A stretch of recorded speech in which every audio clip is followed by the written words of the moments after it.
Здравейте, това е предаване на живо. Темата е думи и енергетика. Първо поздравявам всички за това, че днес е петък. Не зная за вас, но аз обичам петък, особено вечерта, защото петък е началото на почивните дни. Приятен петък! Радвам се, че отделихте няколко минути, за да ги прекарате с мен. Дойде котката ми, за да ви каже здравейте. Ще я помолим да си тръгне. Толкова много интересни неща се случват в живота и аз искам да споделя с вас някои от тях. Как думите влияят на нашата енергетика? Това е много интересна тема, защото аз съм наблюдавала дълго и много различни ситуации в живота и виждам, че има разногласия относно това, което пишат в интернет и това, което пишат учените. Ако, например, отидете в чужбина и започнете да разговаряте с животните на своя език, например, ако в Америка започнеш да говориш с куче на английски език, кучето те приема, слушате и започва да маха с опашка. Но, когато започнеш да говориш на руски, кучето сякаш се изключва, ушите престават да слушат, изобщо не разбира какво говориш. Защо, кой си ти, т.е. разбират, че до тях стои човек, но не реагират на думите ти. Същото се случва в Русия. Аз правя такива експерименти. Започвам да говоря на руски език с котки и кучета, които живеят в Русия. И какво се случва? Котките реагират на думите, но когато започна да разговарям с тях на английски език, те също сякаш се изключват, все едно не те разбират. Това е интересно и възниква въпрос, на какво реагират животните?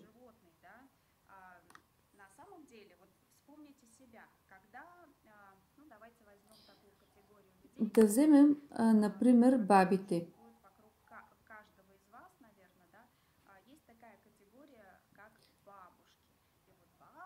Не казвам, че всички, но голяма част от тях се оплакват от здравето си. Казват, тук ме боли, там ме боли. На какво реагирате вие? Реагирате на това, което казват или на това, как го казват? По-скоро реагирате на второто. Ако бабата започне да говори с вас с нецензурни думи и злобно да разказва негативната си ситуация за здравето си, по-скоро това ще ви отблъсне. Защо? Не защото думите имат за вас някакво значение, а защото зад думите е скрита енергия. Обикновено аурата на такъв човек е тъмна. Много е интересно, че обикновени думи, които асоциираме с определени спомени,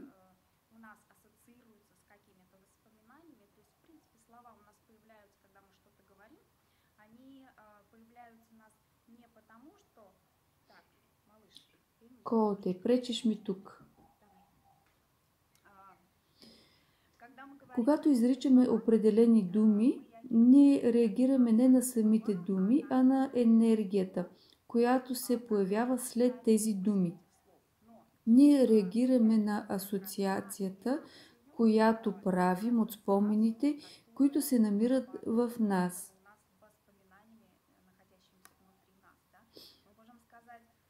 От думите ти моя мила, можем да разберем, че към нас се отнасят добре.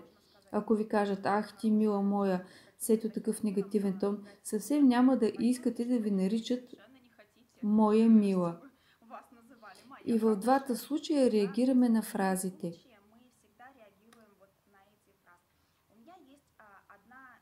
Познавам една жена от около 5 години и всеки път, като дойде на семинар, независимо от това, че вече е посетила много семинари, тя все още не разбира, че сама може да прави процеса на изчистване.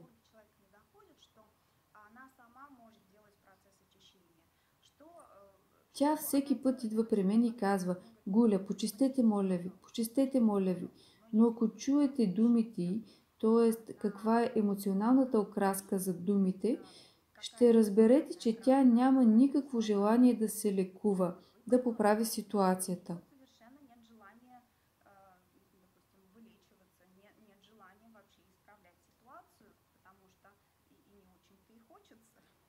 Но така или иначе това го чух аз, т.е. това е спомен, който чух аз, когато тя говореше.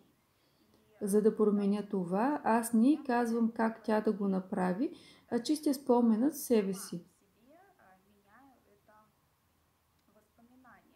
И това винаги работи, защото ако я критикувам и говоря нецензурни думи, аз не използвам такива думи, за мен те не че са неприемливи, но просто не ги използвам.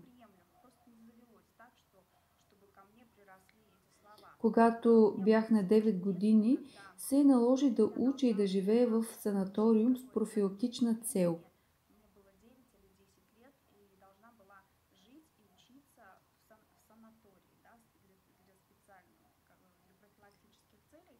Аз бях ужасена, когато всички деца, които бяха там, знаеха такива думи.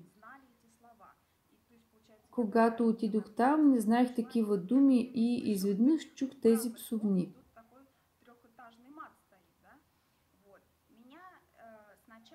Забелязах, че в главата ми започнаха да се появяват тези думи.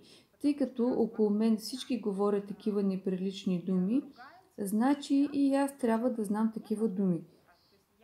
Тоест аз приемах, попивах цялата информация от децата около себе си.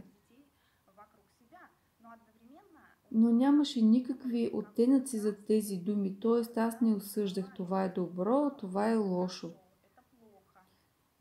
Дори ако си мислих за думите, никога не ги произнасях. Не осъждам тези, които използват ненормативна лексика, за да изразят мислите си.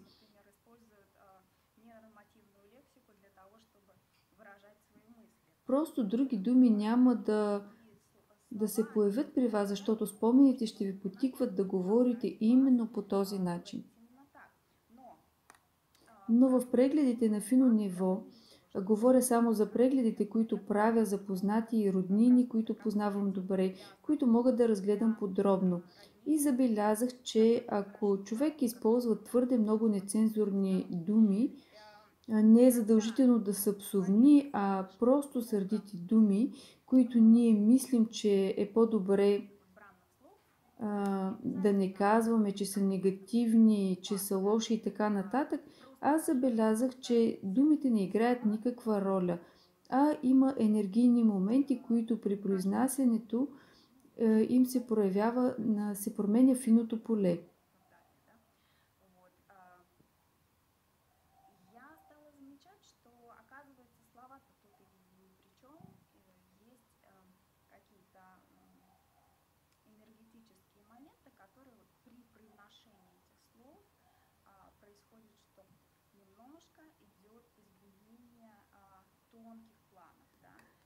Освен това, това веднага се проявява на аурата.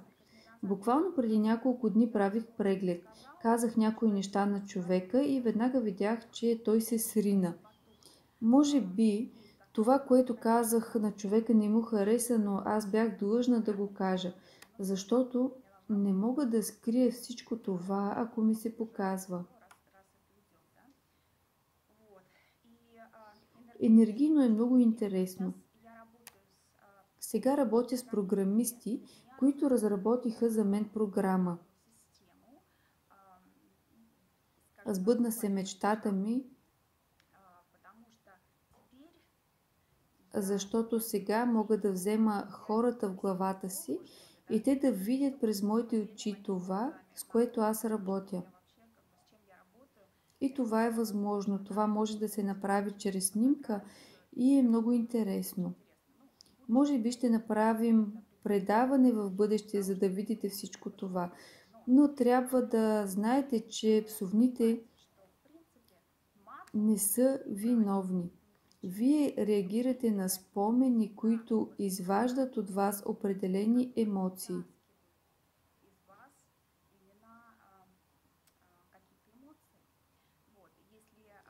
Ако не ви харесва как някой говори или, например, има нечиста реч, например, аз също имам нечиста реч, когато се слушам, но много неща се промениха.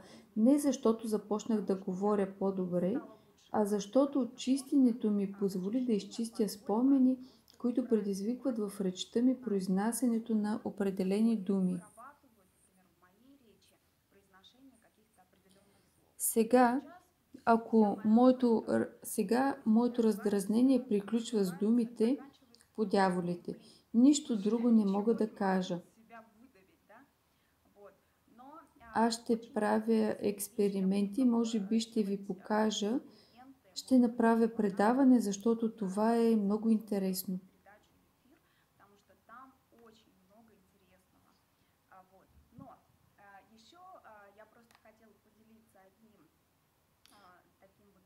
Искам да споделя с вас един малък пример. Изпратиха ми този пример на имейла.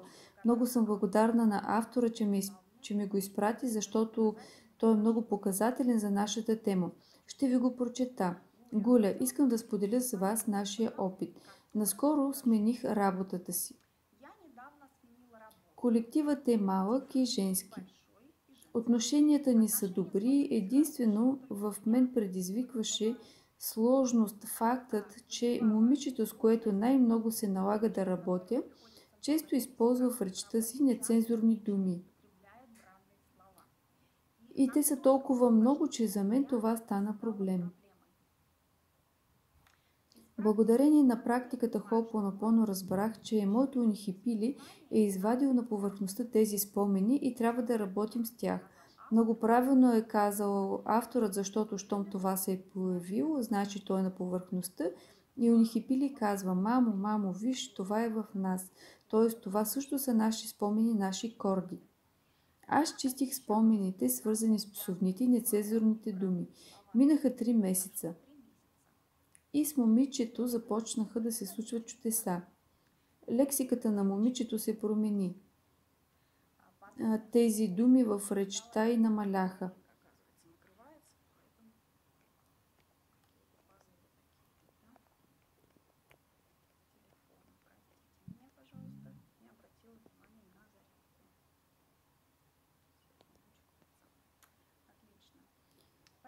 Минаха 3 месеца и с момичето започнаха да се случват чудеса.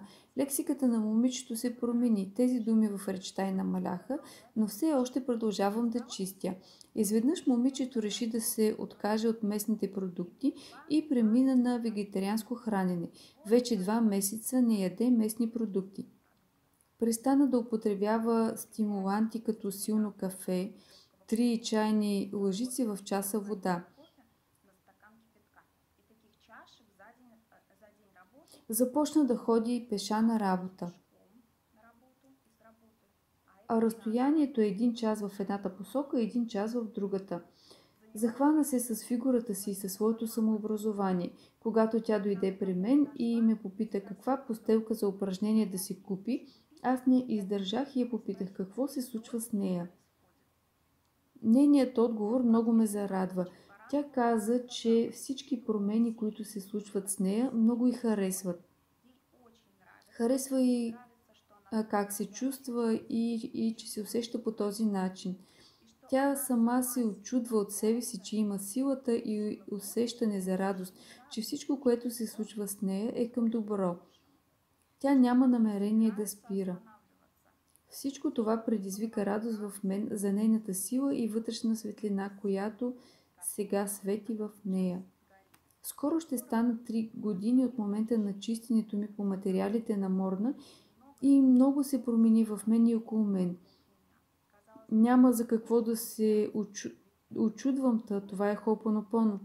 Просто безконфликтно и действено, въпреки Въпреки всичко, всеки път се очудвам с любов към Създателя, че за всеки има решение. Аз просто чистих дискомфорта си, предизвикан в мен от псовни и от груби думи. Но какво всъщност се е изчистило, знае само Създателят.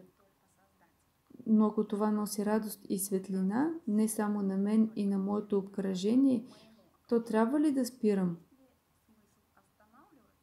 Благодаря ви за чистенето и че това донесе повече яснота в живота ми.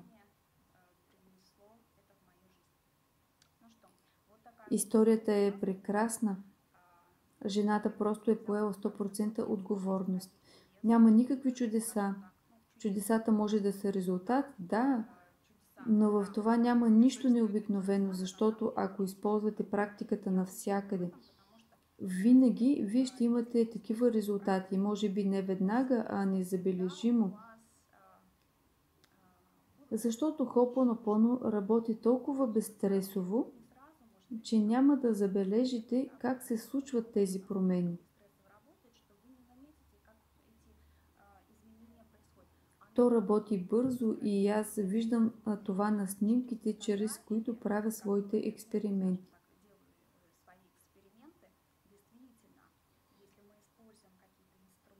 Инструментите са думи, те не са случайни.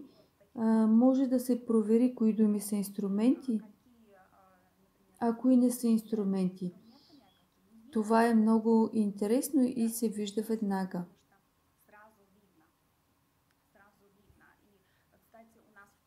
Между другото, в клуба на любителите Хопонопоно има такава рубрика.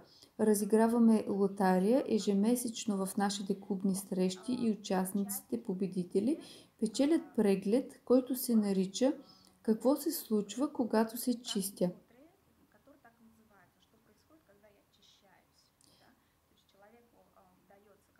Дава се на човека определен инструмент и аз виждам как работи за него този инструмент. Това се случва в продължение на 10 минути, но трябва много да се работи. Аз моля човека постоянно да използва инструмента. Инструментите са много. Не само словесни, но има и други инструменти.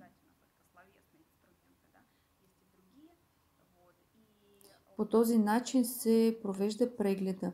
Сега съм щастлива, че имам възможност да виждам това от друга страна. Вече с физическите си очи, а не само да усещам всичко вътре в себе си. Това исках да споделя с вас. Първо, много съм благодарна на автора, който ми изпрати това писмо. Човекът е поел 100% отговорност. Няма значение кой какво казва. Каквото ни смущава, това чистим, защото ние правим равноценен обмен със Създателя. Ние му предаваме токсини, негатив чрез чистенето, който по принцип Създателят много лесно трансформира, а той ни дава вдъхновение или енергия за нови дела и така нататък.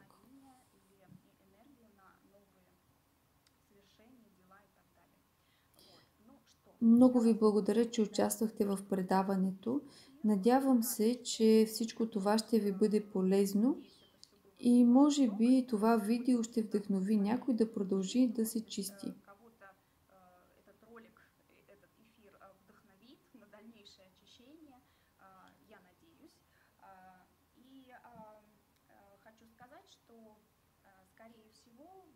През следващите 3-4 седмици ще има повече такива предавания, но те ще бъдат спонтанни, затова непременно следете в Инстаграм информацията.